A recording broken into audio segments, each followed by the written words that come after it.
News first ಆಯೋಜಿಸ್ತಾ ಇರುವ ಕರ್ನಾಟಕದ ಅತಿ ದೊಡ್ಡ ಇವಿ ಎಕ್ಸ್ಪೋ.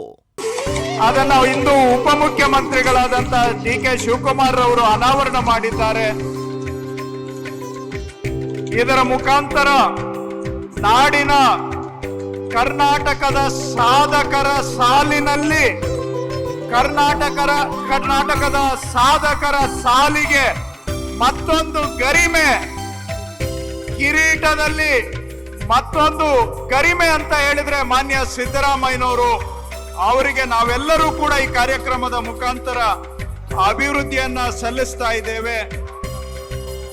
ಹಾಗೆ ಅದರ ತಯಾರಕರಾದಂತಹ ಶ್ರೀಯುತ ದಾಸನೂರ್ ಅವರಿಗೆ ಈ ವೇದಿಕೆ ಮುಖಾಂತರ ಅಭಿನಂದನೆಯನ್ನ ನಾವು ಸಲ್ಲಿಸಲಿಕ್ಕೆ ಬಯಸ್ತೇವೆ. ದಾಸನೂರ್ ಅವರ ನೇತೃತ್ವದಲ್ಲಿ ರಾಷ್ಟ್ರದಲ್ಲಿ ಮತ್ತು ಅಂತಾರಾಷ್ಟ್ರೀಯವಾಗಿ 8 ಅಂತಾರಾಷ್ಟ್ರೀಯ ಪ್ರಶಸ್ತಿಯನ್ನ ಪಡೆದಿರುವಂತಹ ನಮ್ಮ ಉತ್ಸವ ರಾಕ್ ಗಾರ್ಡನ್ ಹಾವೇರಿ ಜಿಲ್ಲೆಯ ಮತ್ತೊಂದು ಹೆಮ್ಮೆ. ನ್ಯೂಸ್ ಫಸ್ಟ್ ನಿರ್ಭೀತಿಯಿಂದ ನಿಮ್ಮ ಪರವಾಗಿ.